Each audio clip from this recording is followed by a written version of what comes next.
මම මේ ගැජට් ගර්ල්ටත් දැම්ම ගැජට් ගර්ල්ගේ මේ ෆේස්බුක් එකෙන් කිසිම රෙස්පොන්ඩ් එකක් නැහැ. වැස්ස නැති නිසා අපි මෙන්න මේ පොඩි කටෙන් වතුර ටිකක් ගන්න මේ පොඩි අගලක් කැපුවා.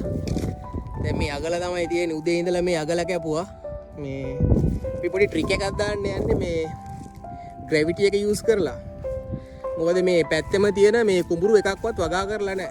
අර ඔයගලන්ට පේනවා ඇති මේ පිටිපස්ස එකක්වත් වගා කරලා නැහැ. හැමෝම අතහැරලා දාලා තියෙන්නේ. හැබැයි අපි මේක තාම කොහොම හරි වැඩේ කරන්න තමයි අපි හදන්නේ. ඒකින් මෙතන මේ අගල කැපුවා. දැන් අපි පොඩි බඩු ටිකක් ගෙනාවා මේ.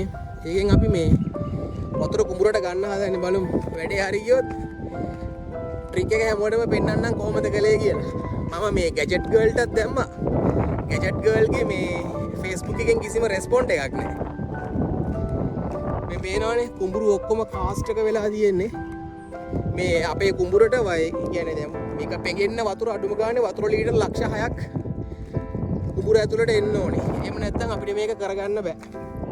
බැරි වුණොත් මුංවත් දානවා. වෙන මොනවා කරන්නද?